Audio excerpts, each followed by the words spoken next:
하나님 사랑, 이웃 사랑이라는 제목으로 함께 은혜를 나누겠습니다. 기도하겠습니다. 전능하신 하나님, 오늘도 우리를 하나님의 잔치에 초청해 주시어서 감사드립니다. 하나님의 잔치에 참여한 우리 모두가 풍성한 은혜를 누리게 하여 주옵소서. 우리에게 말씀하여 주옵소서. 우리가 듣겠습니다. 깨닫게 하시고 또 말씀 앞에 결단할 수 있는 우리 모두가 되도록 도와주옵소서. 예수님의 이름으로 기도드립니다. 아멘. 오늘도 하나님의 잔치에 참여하신 여러분들에게 하나님의 은혜가 함께 하시기를 바랍니다. 최근에 새롭게 하소서의 이 규장출판사의 여진구 대표가 나와서 간증을 했습니다. 여러 가지 신앙에 대한 고백 중에 특별히 2013년도 7월 26일 밤에 있었던 이야기입니다. 그날 밤 갑자기 이 가슴에 통증이 와가지고 집 근처에 있는 차병원 응급실을 방문했다가 응급실 앞에서 가슴을 부여잡고 쓰러졌습니다. 그리고 6시간 동안 심장이 멈추었다가 심폐소생술로 잠시 숨을 돌리고 숨이 왔다가 다시 멈추고 전기 충격기를 20번 넘게 견디어내고 간신히 심장이 돌아왔다고 합니다. 심장이 멈추기를 뛰기를 반복하던 6시간 동안 이분은 영적 세계를 체험했다고 이야기를 합니다. 전기 충격기가 가슴에 가해질 때마다 너무 통증이 심해서 포기하고 싶은 마음이 들었는데 그때 사탄이 옆에서 감미롭게 속삭입니다. 그래, 그만 포기해. 하나님이 너를 버렸어. 그리고 수없이 많은 악한 영들이 스멀스멀 다가옵니다. 그때 수술실 밖에서는 많은 사람들이 모여서 기도하고 있었습니다. 그 기도 소리에 악한 영들은 힘을 쓰지 못하고 물러가고 말았답니다. 그 후에 흰옷을 입은 두 존재가 이분을 데리고 어디론가 가고 있었습니다. 자신이 하나님의 백보자 심판대 앞에 가는 것을 깨닫고 하나님이 나에게 무엇을 물어보실까? 나는 무엇이라고 대답할까? 여러 가지 생각을 했다고 합니다. 그래서 옆에 있는 영적인 존재에게 슬며시 물어보았답니다. 지금 하나님이 나에게 무엇을 물어보실까요? 제발 한 가지만 알려주세요. 그러자 그 영적인 존재가 이런 말을 해 주었습니다. 하나님은 내게 네가 얼마나 사랑하다 왔느냐, 이것 하나를 물으실 것이다. 순간 멍해졌습니다. 자신이 세상에서 얼마나 사랑했는지를 생각을 하니 도무지 할 말이 없었습니다. 그래서 때를 쓰면서 제발 한 번만 기회를 더 달라고, 한 번만 기회를 더 주시면 진짜 사랑하며 살겠노라고 몸부림을 치다가 눈이 번쩍 떠졌고 수술실에서 의식이 돌아왔다고 합니다. 자세한 간증을 알고 싶으신 분은 하나님의 막내 아들이라고 하는 책을 사서 읽어보시거나 또 유튜브로 새롭게 하셔서 간증을 들어보시면 됩니다. 여러분, 이분은 죽음을 경험하면서 영적인 세계에 들어갔다가 하나님 앞에서 할 말이 없다라고 하는 것을 깨달았습니다. 얼마나 사랑하다 왔느냐. 물으시면 답할 말이 없다라고 하는 것을 깨달았어요. 하나님께서 우리에게도 물으실 겁니다. 얼마나 사랑하다가 왔느냐. 우리가 하나님 앞에 갔을 때 이 질문에 답할 수 있도록 사랑하면서 살아가는 여러분들이 되시기를 바랍니다. 오늘 본문에는 예수님께서 성전에서 가르치고 계실 때에 한 율법사가 예수님을 시험하면서 묻습니다. 선생님, 율법 중에서 어느 계명이 큽니까? 예수님께서는 이 질문에 대해서 하나님을 사랑하고 이웃을 사랑하라고 하십니다. 그러니까 예수님의 대답 역시 최고의 율법은 사랑이라고 하십니다. 하나님께서는 하나님의 백성들에게 모세를 통하여서 율법을 주셨는데 하나님의 백성들이 서로 사랑하면서 살게 하기를 위함이었습니다. 이 율법을 이스라엘 백성들이 어느 때 받습니까? 지금 출애굽을 애굽에서 막 탈출한 노예들이었어요. 그러니까 아무런 법도 없이 내 마음대로 그냥 살아가는 자는 자멸하기 쉬운 노예들입니다.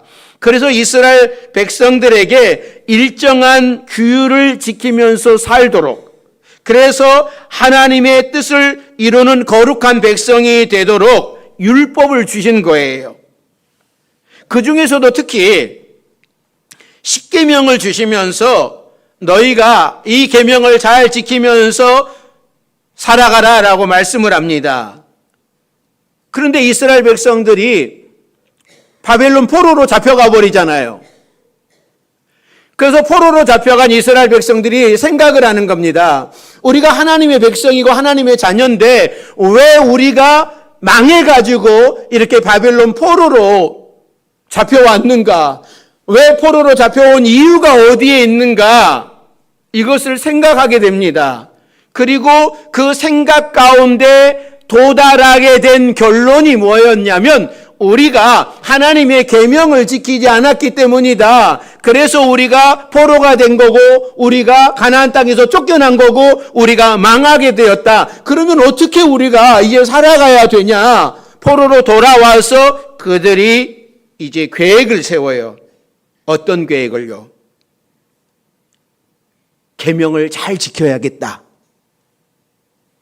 그래서 십계명을 잘 지키기 위해서, 율법을 잘 지키기 위해서 더 많은 조항들을 만들어냅니다.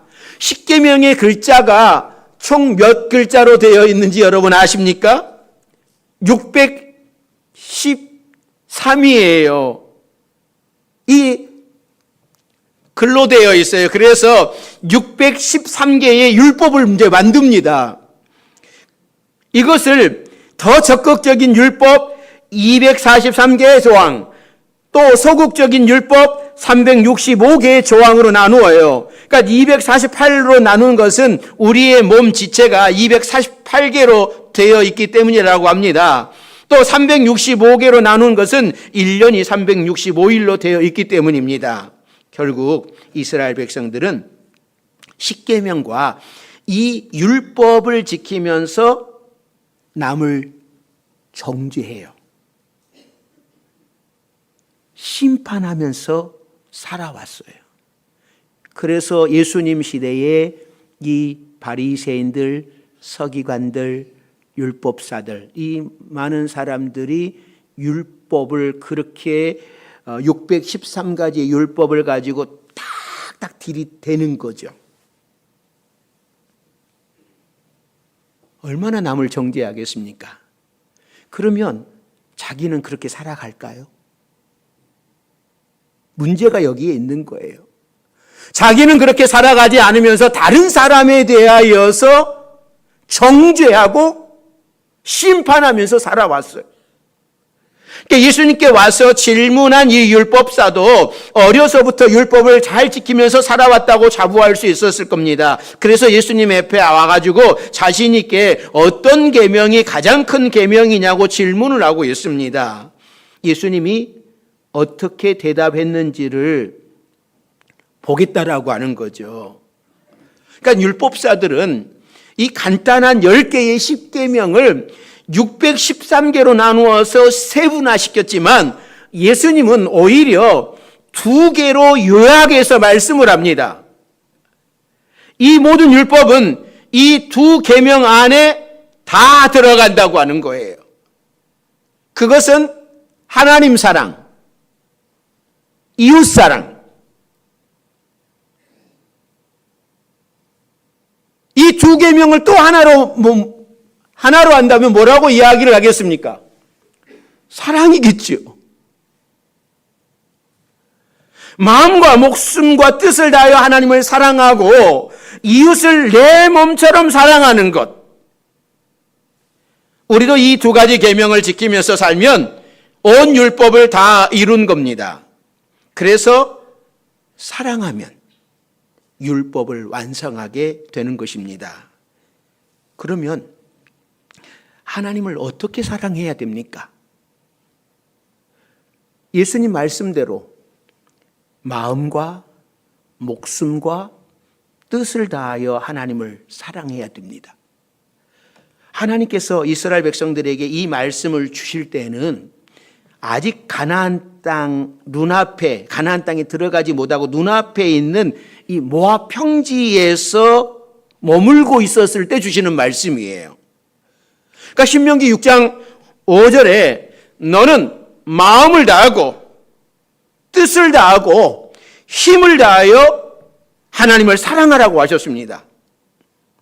이제 이스라엘 백성들이 가나안 땅에 들어갈 터인데 거기에서도 마음과 뜻과 힘을 다하여 오직 하나님을 사랑하면 나머지 모든 것들은 하나님께서 책임져 주실 것이다. 너희가 건축하지 않은 크고 아름다운 성읍을 얻게 할 것이고 아름다운 집을 주실 것이고 네가 심지 않는 포도원과 감람나무를 주시고 네가 파지 않은 우물을 차지하게 하실 것이다 라고 말씀을 합니다. 이 모든 것은 하나님께서 다 해결해 주실 터이니 오직 너희는 하나님을 사랑하라고 하는 거예요. 사랑하는 성도 여러분, 하나님께서는 우리를 자녀 삼아 주시고 모든 것을 우리에게 주십니다. 그리고 다만 하나님만 사랑하라고 말씀하고 계시는 거예요.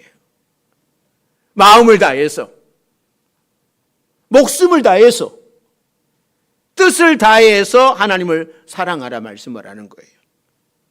자, 마음을 다한다라고 하는 것은 내 마음 전체 100%를 순수하게 하나님만 사랑한다라고 하는 뜻이에요. 어떤 청년들이 둘이 너무 사랑해서 결혼을 했어요. 그런데 결혼을 했는데 이 신부의 마음에, 이 가슴 한 구석에 옛날 남자가 계속 이 가슴 속에 있으면 되겠습니까? 결혼 전에는 이런 사람도 만나고 저런 사람도 교제도 할 수 있죠. 그런데 결혼했으면 오직 누구만요? 오직 신랑만, 오직 신부만. 그래야 되는데 한쪽 마음에 옛날에 사귀었던 사람을 가슴에 새겨두고 있다면 완전한 사랑이 아니죠. 어떻게 살아갈 수 있겠습니까? 마찬가지로 우리도 내 마음을 다해서 하나님을 사랑하지 못하고 세상에 대한 욕심을 마음 한쪽에 남겨두고 있다면 그것은 마음을 다해서 하나님을 사랑하는 것이 아닐 것입니다.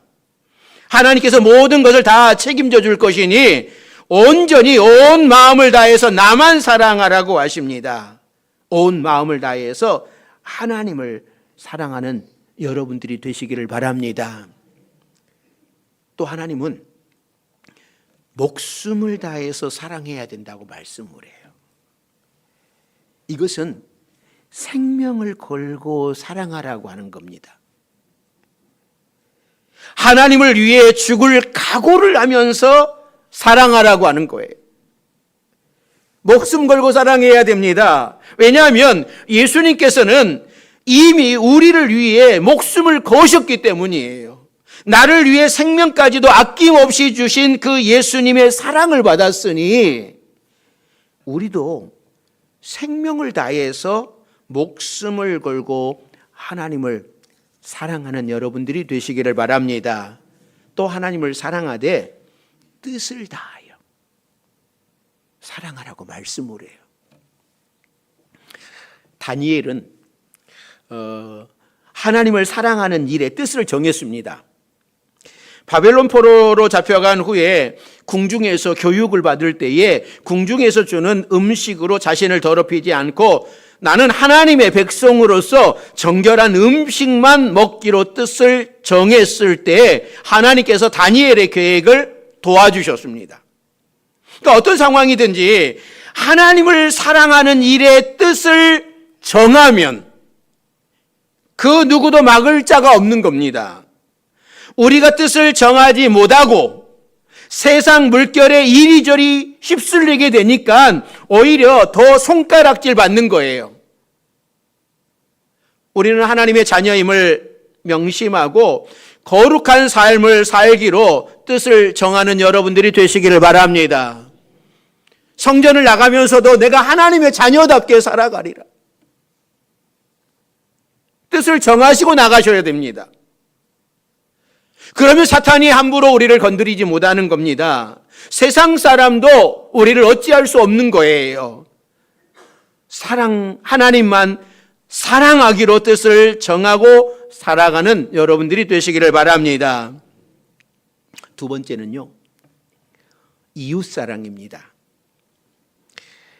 하나님을 사랑할 때에는 마음을 다하고 목숨을 다하고 뜻을 다해서 사랑하라 라고 말씀을 하셨지만 이웃은 내 몸처럼 사랑하라고 말씀을 합니다. 요즘 사람들은 자기 자신을 얼마나 사랑하는 줄 모릅니다. 나를 위해 투자하는 것은 참 많아요. 외모를 바꾸고 옷을 사고 또 나를 위해 좋다라고 하는 음식은 찾아다니면서 먹습니다. 외모를 꾸미는 것도 좋고 좋은 음식을 먹는 것도 좋습니다. 자기를 사랑하는 것은 죄가 아니지만 자기만 사랑하는 것은 죄예요. 이웃을 향해서도 눈을 돌릴 줄 알아야 됩니다. 이웃사랑은 삶을 풍성하게 만들고 소중한 추억을 남기는 거예요. 그런데 나만 사랑하는 거예요. 내 입장만 생각하는 거예요. 다른 사람을 배려하지 않아요. 누군가 나에게 이런 말을 하면 나는 상당히 기분 나빠요. 나빠하고 자존심 상해하고. 그런데 내가 다른 사람을 향하여서 하는 말은 아무렇지도 않아요. 그래서 우리 주님께서 이웃사랑은 내 몸처럼 사랑하는 것. 누군가 나에게 이런 말을 하면 내가 상처를 받듯이 내가 다른 사람에게 이런 말을 하면 상처를 받는 것을 알고 내 몸처럼 사랑하라고.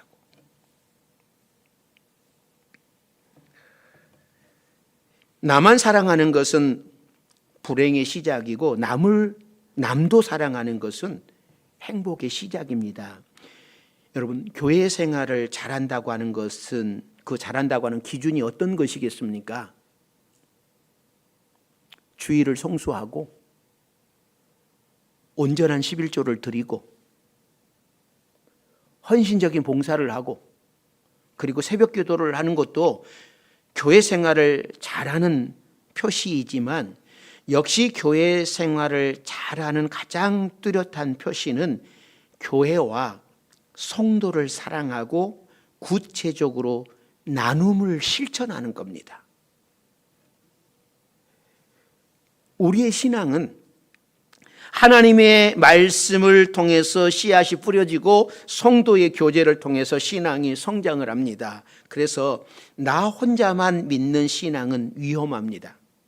성도의 교제를 할 때에 때로는 상처를 받고 때로는 위로를 받기도 하지만 그 상처를 이겨낼 때에 신앙이 한 단계 성숙하고 위로를 주고받음으로써 하나님의 사랑을 함께 나누게 됩니다. 그래서 성도의 교제가 중요합니다.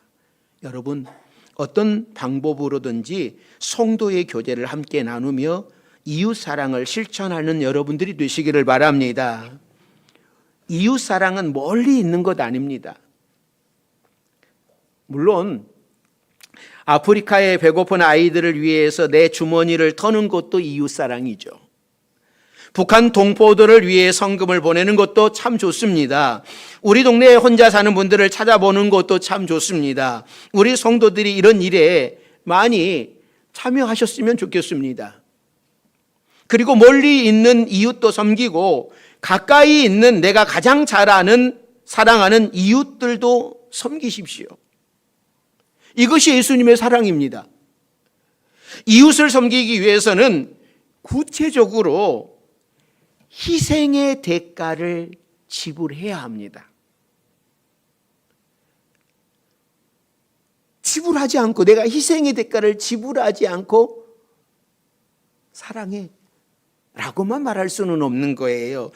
멀리 아프리카의 한 영혼을 구원하기 위해서 여러분 돈을 보내려고 해도, 성경금을 하려고 그래도 내 주머니가 희생되어야 하고, 가까이 있는 성도를 섬기는 일에도 내 주머니가 희생됩니다. 말로만 하는 사랑, 기도만 하는 사랑, 희생 없는 사랑은 사랑이 아닙니다. 감상적인 사랑이 아닌 호주머니를 비우는 사랑이 세상을 이기는 아름다운 능력과 축복의 통로가 되는 겁니다. 그런데 교회 안에서 사소한 일들로 인하여서 마귀에게 사랑을 빼앗기는 경우가 많아요. 너무나 좋은 이 사랑을 여러분 마귀에게 빼앗기지 마십시오. 교회는 다양한 사람들이 모이는 곳입니다. 나와 외모가 다르듯이 사고와 가치관이 달라요. 문화도 달라요. 그러니까 교회 안에는 여러 종류의 사람들이 모이다 보니 충돌도 있을 수 있습니다. 이때 사람 때문에 믿음이 흔들리는 일이 없도록 주의해야 됩니다. 그 사람 때문에 내 믿음이 흔들린다면 나만 손해를 보는 겁니다. 교회 안에서 충돌은 나 자신을 더욱 성숙하게 만드는 계기가 됩니다. 충돌이 있을 때에 우리 속에 있는 이 자아의 찌꺼기들이 떠올라요. 전에는 보지 못했는데 충돌을 통해서 떠오르니 이 충돌도 감사한 거죠. 자신의 자아의 찌꺼기가 보이면 하나님 앞에 그 찌꺼기를 처리해 달라고 여러분 기도하십시오. 그러면 자신이 성숙할 수 있는 기회가 되는 겁니다. 인간관계의 아픔은 나를 더 폭넓은 사람으로 만들어가는 거예요. 다양한 사람들을 수용할 수 있게 되고 원수까지도 사랑할 수 있는 훈련이 되는 겁니다. 어거스틴이 이런 이야기를 해요. 마귀의 자녀와 하나님의 자녀를 구별할 수 있는 유일한 것이 하나 있는데 이것을 뭐라고 이야기할까요? 사랑입니다. 마귀도 여러분처럼 찬양할 수 있습니다. 능력도 행할 수 있습니다. 마귀도 예배드릴 수 있습니다. 그런데 마귀에게 유일하게 안 되는 것이 하나 있는데 그것은 사랑이에요. 마귀는 사랑만큼은 못합니다. 마귀의 본성에 사랑이 없기 때문이죠. 우리가 예배 드릴 때는 알곡인지 쭉정이인지 모릅니다. 나가서 사랑하고 있는지 사랑하고 있지 않는지를 알아봐야 하나님의 자녀인지 마귀의 자녀인지 구별이 되는 거예요. 남을 슬프게 하면 내 마음에도 기쁨이 없습니다. 남을 괴롭게 하면 자기 마음에도 평화가 없습니다. 남에게 꽃 한 송이를 주면 그 꽃 향기가 나에게 묻어납니다. 이와 같이 남을 즐겁게 하면 내 마음이 즐거워집니다. 제가 설교를 준비하면서 어떤 목사님이 써놓은 글을 봤습니다. 그리고 그 글이 제게 감동이 됐습니다. 여러분들에게도 한번 소개해 드리겠습니다. 즐기는 것과 사랑 사이라는 제목입니다. 고등부의 부장 집사님은 사업 가셨다. 피자와 빵 그리고 가끔은 호텔 뷔페까지 학생들을 초대해서 풍성히 대접하셨다. 아이들은 부장 집사님 앞에서 엄지손가락을 치켜들어 보이며 좋아했다. 그리고 그 부장 집사님도 흐뭇했다. 그러나 불행하게도 집사님 회사가 부도나고 말았다. 경제 사정이 바닥나고 말았다. 어김없이 성탄절은 다가왔다. 고등부 임원들이 이번 성탄 찬양의 밤 예산은 얼마나 찬조하시겠습니까? 라고 물었다. 사실 집사님은 끼니를 걱정하는 상황이었다. 이번 성탄절 찬양의 밤만 마치고 나면 부장직을 사임하고 이사를 가야 할 형편이었다. 집도 경매가 된 상황이었다. 집사님은 기도하고 또 기도하던 끝에 떠오르는 한 가지가 있었다. 그것은 바로 자전거였다. 그 자전거는 고가였다. 자전거 앞에는 어린이 안장도 달아 둘째 아들을 태우고 뒤에는 맏아들을 태우고 매일 자전거 드라이브를 즐기며 정겹게 사용하던 추억 어린 자전거를 팔았다. 수십만 원이 생겼다. 어쩜 이것이 그 집사님의 마지막 재산 목록이었으리라. 그 돈을 고등부에 넘겨주었다. 성탄 찬양의 밤이 열렸다. 집사님은 예배당 맨 끝에 앉았다. 하염없이 눈물을 흘렸다. 재물이 넉넉할 때 고등부 학생들에게 푸짐히 음식을 사주고 맛있게 먹고 즐거워하던 아이들을 바라보던 그 행위는 즐기는 것이었다고 하는 것을 깨달았다. 마침 광장의 비둘기들에게 모이를 뿌리고 즐기는 노신사처럼 말이다. 그러나 자신이 빈손이 된 처지에 최후의 것을 내어줌으로 말미암아 즐거워하는 고등부 찬양을 보면서 사랑을 처음으로 느끼고 이런 고백을 했다. 사랑은 전부를 내어주어야 사랑이구나. 사랑하는 성도 여러분, 예수님은 우리에게 전부를 내어주셨습니다. 그 사랑이 우리 마음에도 있기를 바랍니다. 이 교회 고등부 집사님이 풍성할 때도 잘 섬겼던 부자인지라 가난한 뒤에도 섬길 수 있었다고 생각을 합니다.